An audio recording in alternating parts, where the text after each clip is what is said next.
Good afternoon, everyone. This is Naishad Gadani coming to you from Melbourne. And today is 171st episode of Career Care Package. And on today's episode, we are talking about how to get a graduate job in this pandemic. I think this pandemic has thrown a lot of interesting challenges to job seekers.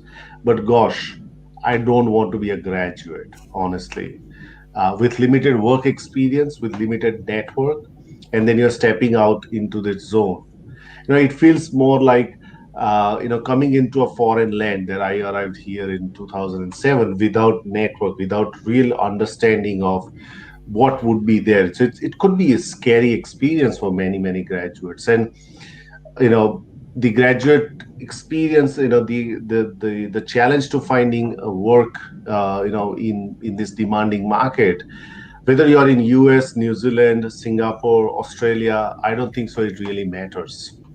So to really help us understand this challenge and to also give us a lot of strategies of how graduates can really pull through in these times, we have invited Rob Feinstein, and I hope I've pronounced it correctly, Rob. But Rob has, written a book called Launched, and it is about finding a job as a graduate in this pandemic time. So it's very seasonal, very trendy book, and Rob has been around trenches of recruitment and career for a long time. So please join us in welcoming Rob. And before we get to Rob, I also wanted to just let everyone know, if you know a graduate who is right now struggling to find a job, please tag them on this chat because you'll do a world of favors to them. So before we start to speak to Rob, let's welcome Caroline Brown. Thanks, Nash, and fantastic that you're here today, Rob, because I was just reflecting on this whole topic, and not only is it when you're graduating, but there's a whole year of people that are going to be missing out on experience before they're graduating that's going to, the pandemic's going to impact next year and the year after and the year after. So it really is a tough and challenging time. And I remember when I first got my job at uni, out of uni, I just rang up my lecturer and said, I need a job. And I had an offer the next day. And, I didn't think about it that time about how fortunate that was. So really delighted to be talking to you today. And thanks for joining us all the way from LA. Thank you so much. I really appreciate the invitation. I'm excited to be here chatting with you both and your audience. Fantastic. So I guess a great place to start would be if you can give people an understanding of your background and then, how you actually came to write this book. Sure. Well, I've been a tech industry executive for more than 20 years. So I've interviewed a lot of people in looking for jobs, and I've always been struck by my observation that so few people are really good at it. And it's especially vexing because it's so easy to do the kind of preparation you need these days with the advantage of the internet. But I still find that people are not as prepared as I would expect. They haven't thought enough about how to package themselves as a compelling candidate. They haven't researched the company. They haven't prepared interesting questions, and they end up being kind of all over the place. And I was really struck by that and started to develop kind of a program of my own. I realized that I had some ideas that would be helpful to others and started to develop this program of mine. I had worked as part of my background in tech has been in the online recruitment industry. So that's obviously very germane to this topic. I was a journalist for 5 years before starting my business career, so I interviewed hundreds and hundreds of people there. And I also had a son in college who was going through the process of looking for internships and thinking about what he wanted to do and developing his own foundation. So I thought this is a book. And as I started to talk about it with my friends, I became the go-to guy among our friend group to please talk to my kid in college, please talk to my son or daughter. Often, please talk to me. Can I show you my resume? And it was a great way to test out these theories of mine and hone this program further. And I thought, well, at some point I'll write a book about it. And then the pandemic came, and all of a sudden it felt more timely than ever because of all the reasons that the obvious reasons, the reasons that you stated, Naishad. And it was, the timing was right. The lessons were there to be had. So I wrote this book, launched, and it's out there available on Amazon, and I'm quite proud of it. I love the cover. I need to give a plug to your Melbourne cover designer. So yes, Tess McCabe is a wonderful designer who, we live in a global village, and I'm in Los Angeles. Found Tess in Melbourne, and she did a terrific job. Yeah, it's fantastic.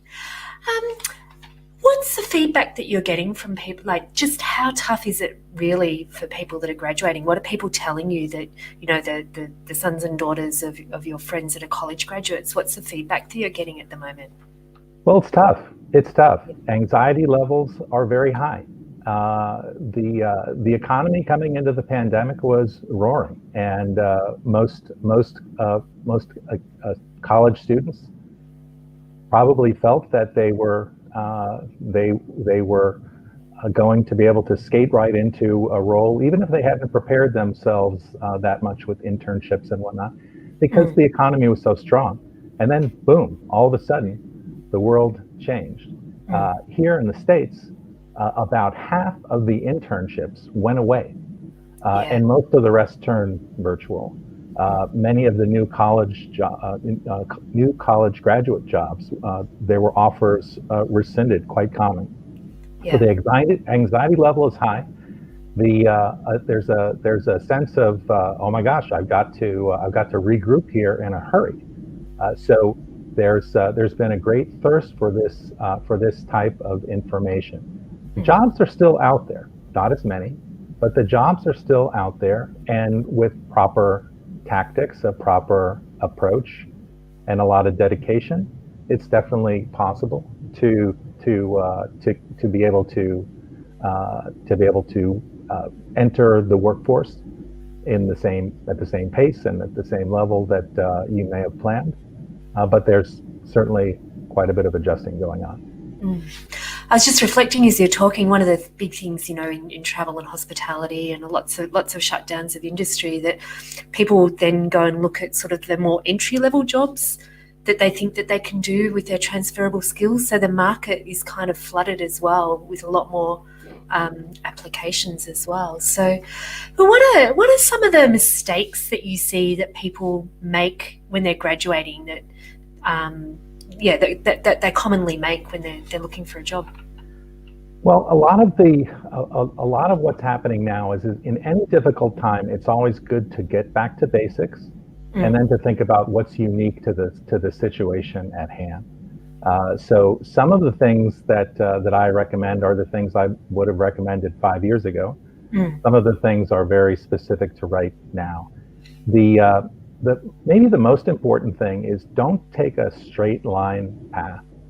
By straight line path, I mean, don't just look for job ads and apply to job ads and leave it at that.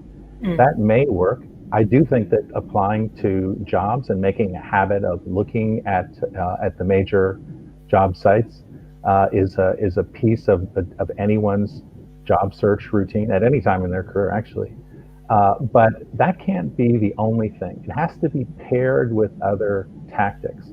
And the principal other tactic to apply is networking.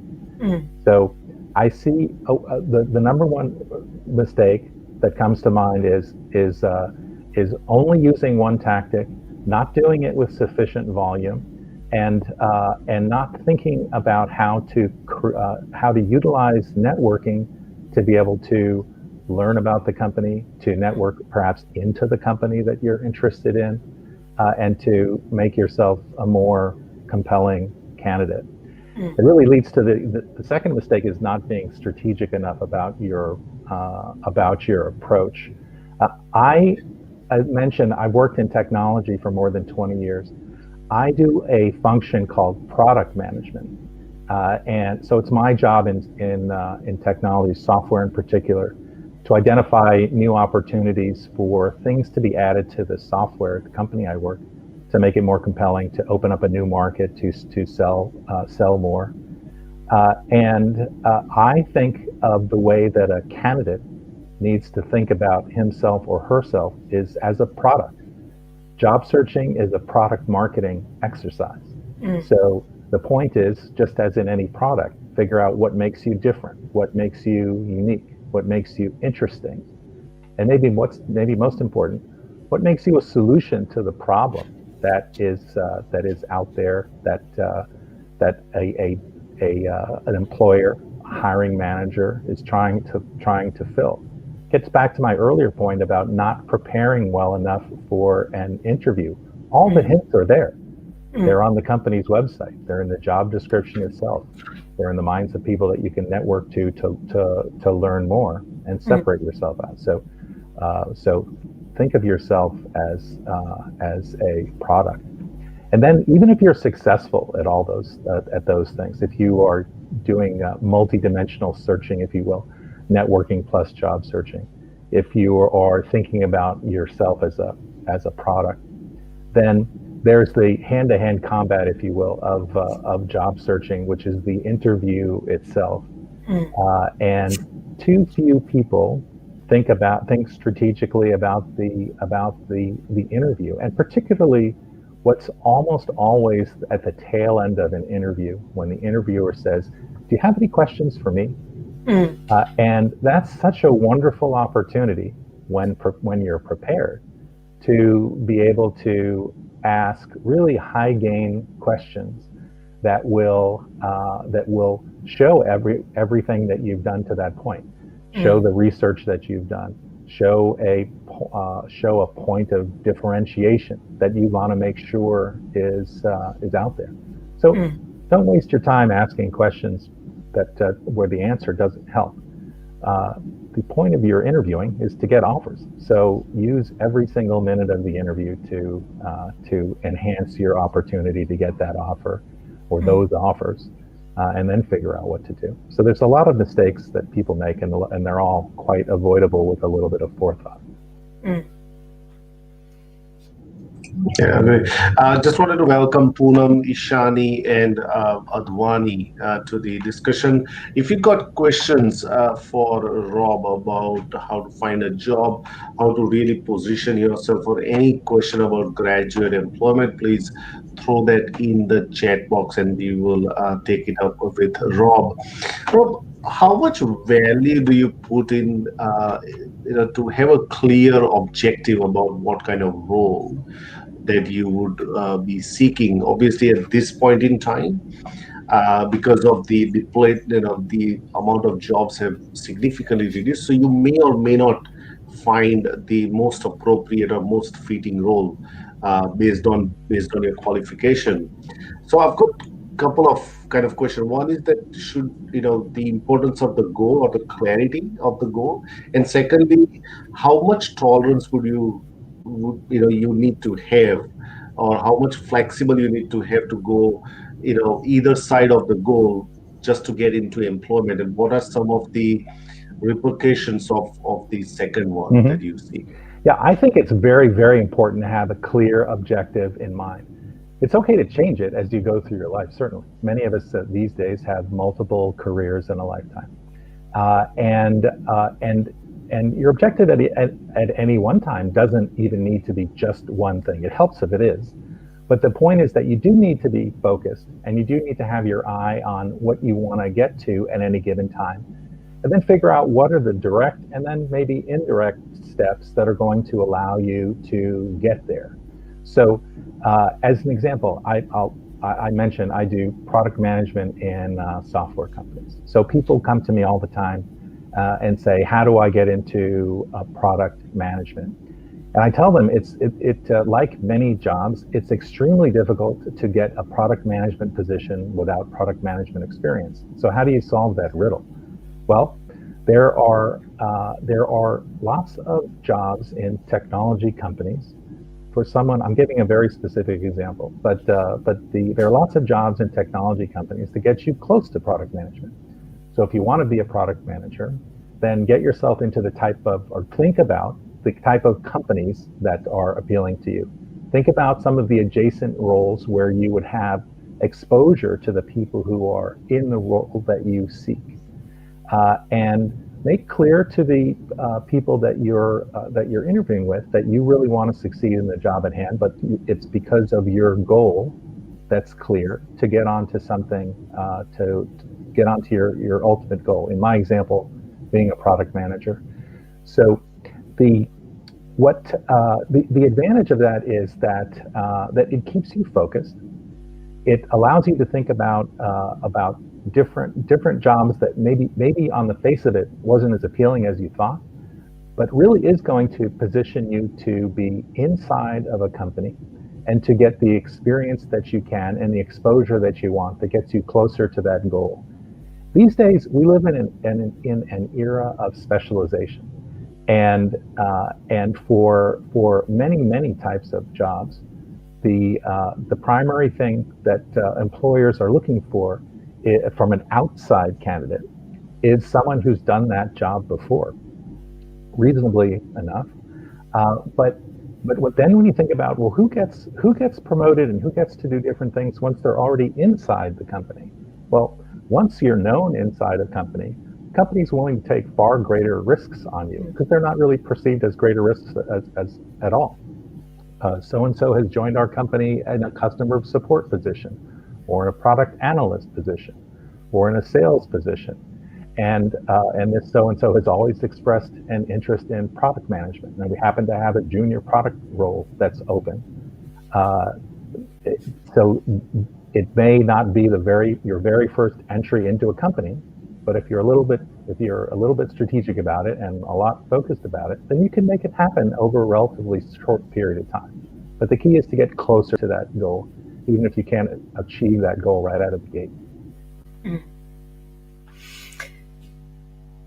Nash, you look like you're about to ask another question, but No, we've just got a question that has come through from Mayank. It says, what do you do if you are the most influential? I think Mayank, you might have, KB? Sorry, I was just going to say, what do you think? Maybe it's what do you think is the most influential question to ask during an interview? So I think you mentioned good questions to ask at the end. Can you maybe give a couple of examples of what are great questions to ask? Sure. I have a technique that I made up. I taught it to my son. He used it to perfection, so I knew it really worked. And I haven't heard it elsewhere. And I call it a sandwich question, because a sandwich has two things on the outside and one in the middle. So the two things on the outside in this case are what you as the interviewer says, and the thing in the middle is what your interviewer is going to say. So the interviewer says, "Do you have any questions for me?" This is, and as I said earlier, this is when you think about, well, what was it that I wanted to make sure I said that maybe I didn't get a chance to say, didn't come up naturally in any of the interview thus far. So part one, the one piece of bread, in the sandwich question is to say, is something that you've prepared. It might be something like this. I noticed that you launched a new service in the past couple of months, and I was curious if you were involved in that, or if you knew what exactly was the target market for that particular product. I was curious about that. It came up in my research. The interviewer will answer. It almost doesn't matter what the interviewer says. Might say, I have no idea. I wasn't involved at all. Might tell a long story about being very intimately involved. But the point is of the sandwich question is to get to the other piece of bread, so to speak, part three, which is to say, when the interviewer is done, to say, that's very interesting because in my internship last summer, I got involved in some research project, and I got to participate in that. I found it really interesting, and I'm hopeful that I can have that as part of my role in my next job. So So the best questions to ask are the ones that are purposeful. They have a reason to ask that enhances your ability to impress the interviewer. As I said, use every minute of the interview to your greatest advantage. So those purposeful questions are the best ones. The sandwich question is just one technique. I talk about it in my book. But anything that advances your case for why you're a great fit is what you want to ask in an interviewer, in an interview setting. There are many questions that when you research on the internet that I find to be awful. They're either boring or they will set you back. So a boring question might be, can you tell me about the benefits at your company? That doesn't help you get the job. That doesn't provide any useful information. It doesn't really tell you anything. One question that I see suggested is, can you tell me about how you assure work-life balance at your company? It's something you probably do want to know, but it's an awful question in an interview setting, because your interview should be set a very clear picture of your drive, interest, and fit for the role. So not a good time to start talking about how you're going to compromise your focus by thinking about work-life balance. So be purposeful, think it through. Always position questions as ones that will put you in a better light and a closer fit to the job they're trying to fill. I love what that example of the sandwich question, because you're kind of teasing out an opportunity for you to do a pitch for yourself, but also showing the research you've done. That's exactly right. Yeah, exactly right. I tell people to.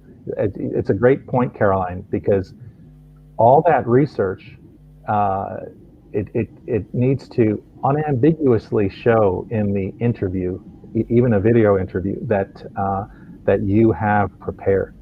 Show the piece of paper with your notes, literally. Say, hold on, let me check my notes and see if we've talked about everything that we wanted to talk about. Use your question, and as I did in my example, where I said, in the context of preparing for this interview, I learned this, and it put a question in my head. So that shows that you did the research, and it shows some inquisitiveness, interest, and most importantly, based on the technique, it sets up your opportunity to say a talking point that helps you get that job. Yeah, absolutely. Just you touched on video interviews before, and of course everyone's interviewing over Zoom now, Skype maybe, but what are your tips around for graduates or anyone in general, facing the dreaded Zoom interview? Well, first of all, let's try, I try to think of the glass half full side of that question. There actually is a tremendous advantage to a video interview, and that is that you as an interviewer are in far greater control of the situation than you are in a physical interview. You may have done all the preparation that we've talked about, and maybe you walk into a crowded room for your interview in a physical setting. Maybe you walk into a room with an uncomfortable chair. It could be all kinds of things that might throw you off. But in a video interview, you control for all of that. You're familiar with the setting. You choose where to sit. You can get into your interview mode, and you won't be thrown off by something about the setting. And maybe more importantly, you get to practice. And in that practice, because you control the setting, you have an opportunity to know exactly how you look.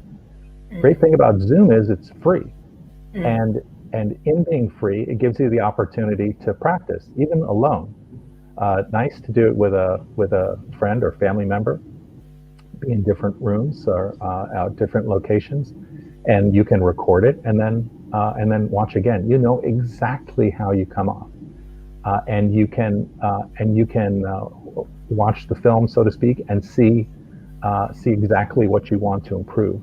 So yes, it's dreaded because it's different. It's uncomfortable. It's one of the newer skills that we all have to get used to.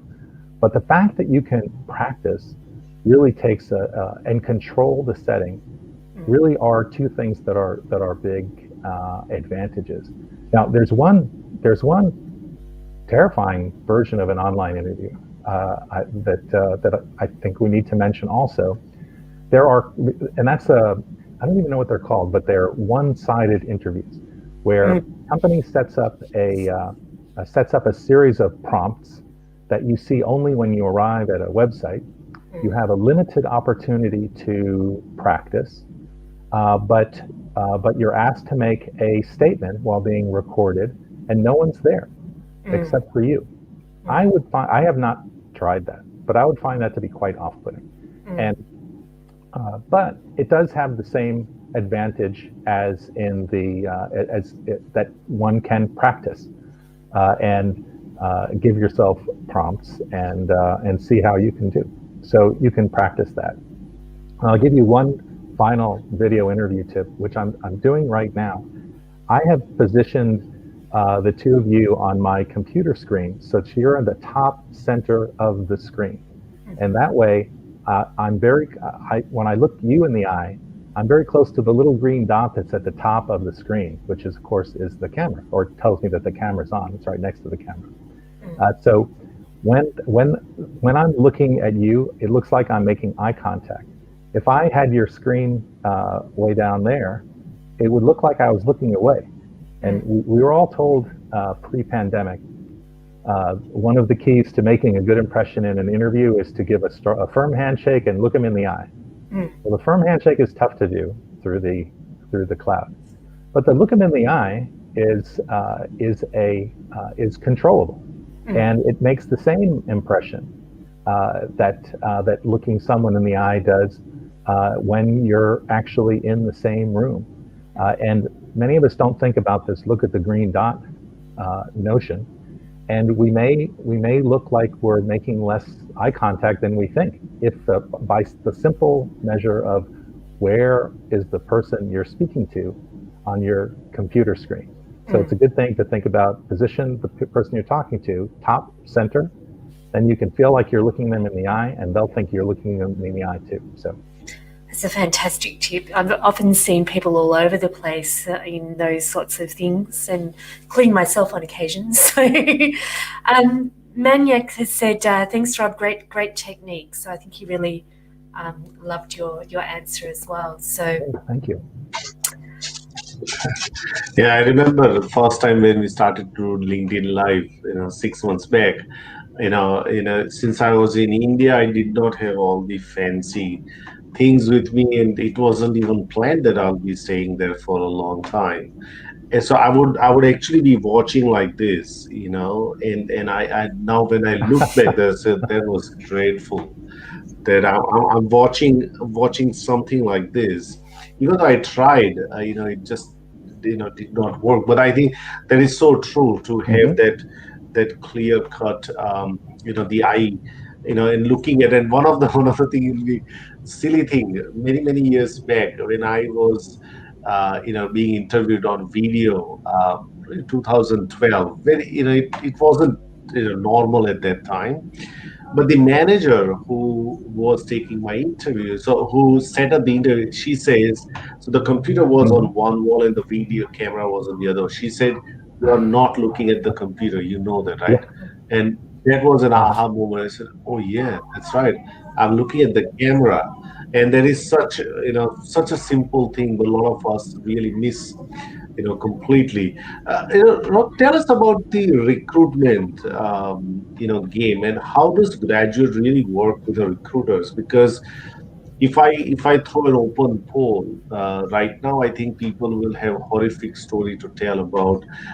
I've been calling recruiters, I've been doing this, I've been chasing them and not getting calls back, and they just people have kind of lost the kind of faith in that system, and they think, you know what, howsoever that I try, I will never get there. I can never convince them, like just like my mother-in-law. I can't never convince her, right, that it's very difficult. Similar to that. So can you share some of those experiences about how can a graduate really work with recruitment Mhm. agents?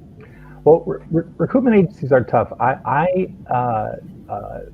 The in the U.S. anyway. I'm not sure how this might be different in other parts of the world. But if, the, if there are recruitment agencies that a candidate would pay, then it's probably a bad idea to do it 99.9% of the time. Recruiters who work for companies, they're the professionals who are being paid by the company to find people. So they're very much going to be the gatekeeper. They will be after a computer reads your resume, in all likelihood. Then a recruiter will read your resume, decide whether they want to give you a call and learn a little bit more about you. Uh, they have a very difficult job. They're playing a volume game too on their side. They need to speak to lots of people to be able to winnow down a set of candidates to be able to present to their customer, who's the hiring manager, in almost all cases, whether it's inside a company or as a third-party firm. So it may seem like they are being unresponsive or not listening to what you have to say, but I think a candidate needs to think about that as, well, what can I do better? The recruiter has a tough job. The recruiter really is looking to satisfy their customer, the hiring manager. So the way to do that is something we touched on earlier, but we can go a little deeper on now, and that is, where are the clues to what the recruiter is looking for that'll make you be a better fit. And you have to study the company website, and you have to study the job description that is written about this position. If there isn't one, then ask for one. That has many clues. Once you get past some things are on every single job description. Strong oral and written communication skills. Okay, every single one. Knowledge of Microsoft Office suite, every single one. But you have to, if you go past that and look at what is written in the job description, there will be clues. And the better job you do of identifying those clues and writing and creating a linkage between what they're looking for and what's in your past, that's up to the candidate to make that linkage. Don't wait for someone else to put those pieces together. That's asking too much of the recruiter who is speaking to many people. So if you study the job description and study the website, you can do that. One thing that you'll find on the website that may be easy to overlook, but recruiters take very seriously, especially in-house recruiters, is if the company lists its values. And company values actually are different from company to company to company, the ones that they state. And when they are stated, that is something that the company talks about, that the company believes in. And if they're thinking about culture fit properly, then a lot of their evaluation has to do with those company values. So as you are finding all of those clues in the job description, on the website, and the company values, you want to inventory all the things that you have done, all the things that you're looking for in a position, and identify those linkages. Tell stories that are a match for the company values. Tell stories that are a match for the obvious pain that the company is trying to address by trying to fill this position in the first place. So the better job you can do of lining all those up, the more you will be creating aha moments for that recruiter, and all of a sudden it'll be easier. It's really interesting what you say about that, because a lot of the time, like when companies list their values on their website, it's often their values around the kind of culture that they want to create, often their values around how they want to interact with their customers, or, the kind of products or the difference they want to make. And it isn't just a list the value kind of exercise. There's often quite a lot of work internally that's gone on amongst, employee focus groups and consultants and management focus group, like all across the board, to actually develop those. So, and then the better companies, the ones that have a strong culture, most people within that company live to those values and recruit around those values as well. So it's a fantastic point that you're making. I do think people do overlook that. Thank you. I think people do overlook that, and you're 100% correct that those companies put a lot of effort into that. It's not just something that the people who work there think, where did that come from? I mean, there's a lot of work. They might have participated on a committee to help shape what it is. Sometimes it reflects in small companies. Sometimes the values reflect the kind of companies, the kind of company that the founders wanted to create. Often it emerges a little bit more organically, and people like where they are. And then there's an effort that's like what you're describing, Caroline, where there's a lot of work, including at the executive level, to say, what have we created here, and why is it that we are have this great place? Let's try and define it. And sometimes the things in company values are a bit esoteric and maybe hard to pin down to your own experiences. But sometimes they very much are. A word like teamwork, it might feel like a throwaway word in a company value statement, but it means something to the people there. And if you've been on a sports team and know what teamwork really is, if you can tell work stories about time when you led a team, participated in a team, were a valuable member of a team.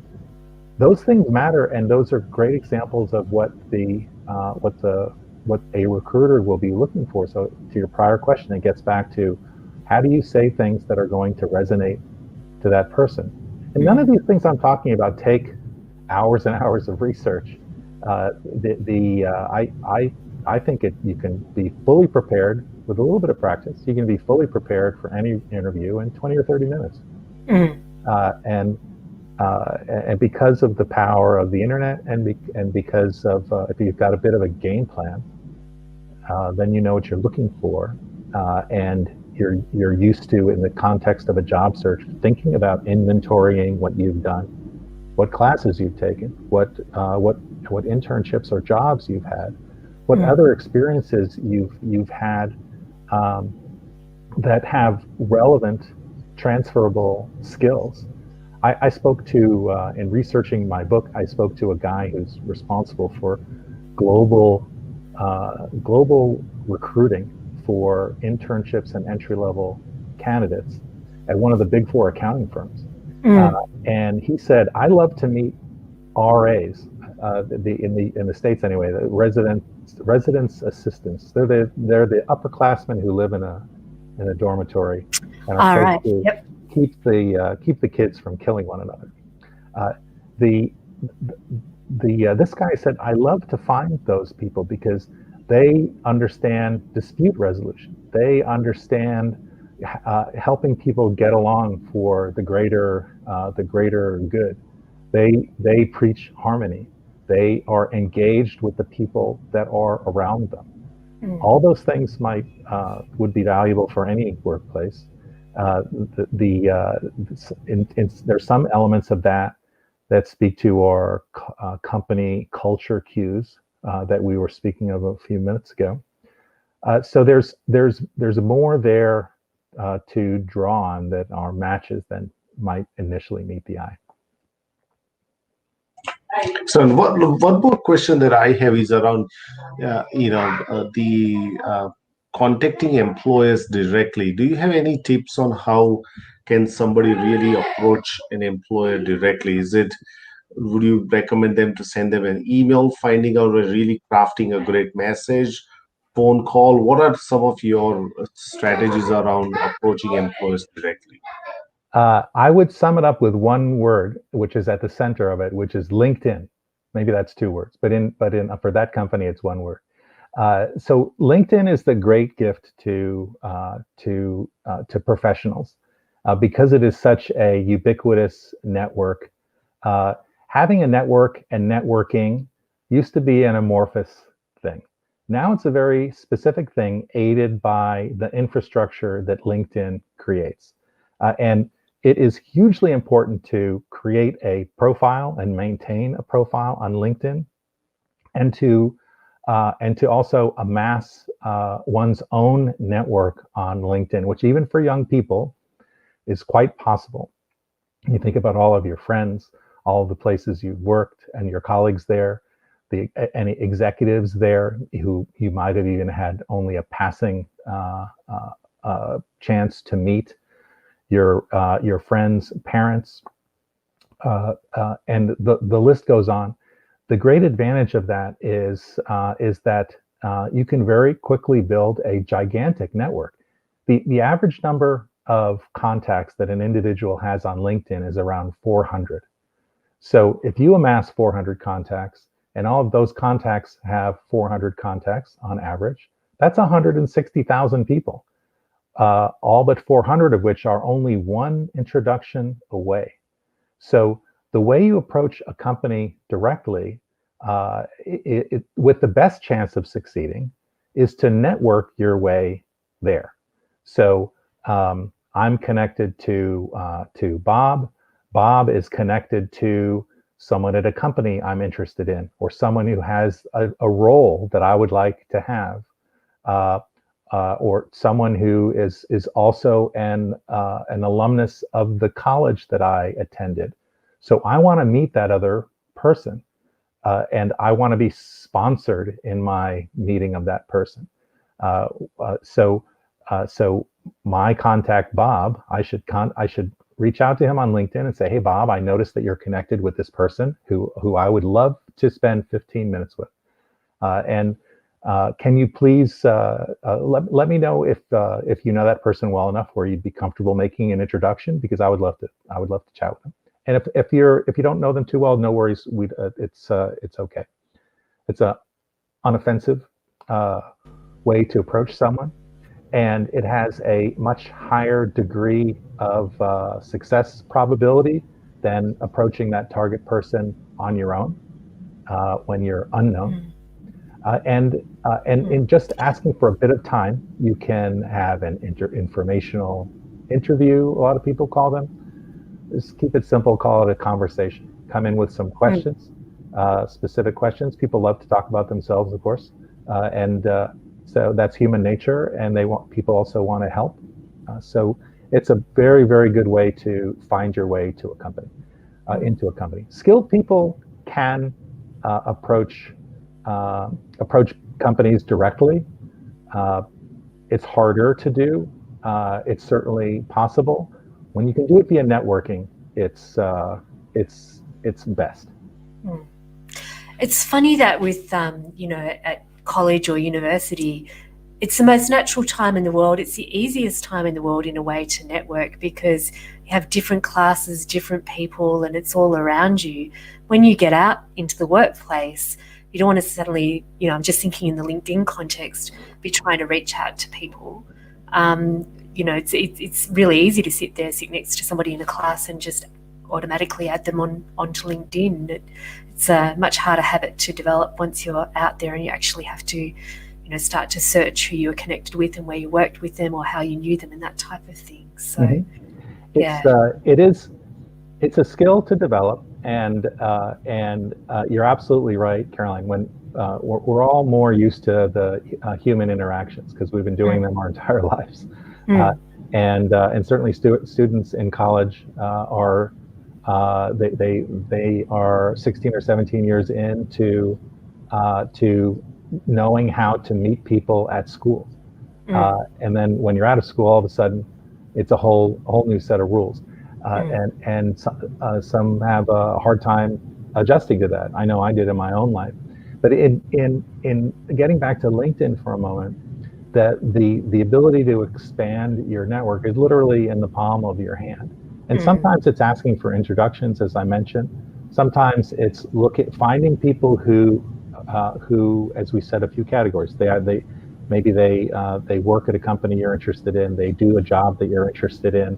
Uh, you may not know someone who knows them, but that person may be posting interesting things that you could comment on. They're posting interesting things that you can share with your own network. There are tremendous relationships that are built based on starting that way, just by an innocent, but I'll use the word again, purposeful action on LinkedIn to start to establish a professional network just by engaging on the network with what other people are starting to say, or what you find and want to share on your own. Absolutely. And always All right. tagging the person who you're targeting so they see it too. Yeah, absolutely, Rob. Look, fantastic, Rob. It's been fascinating catching up with you, and we will put the link to your book in our LinkedIn live chat as well, so that people can go and get that book of Amazon. But fantastic. I think you've shared really golden nuggets, especially the one that the sandwich one we used to in Australia. We when we have to give bad news to someone, we call that shit sandwich. That we got the good news, the bad news, and the good news, and it comes in there.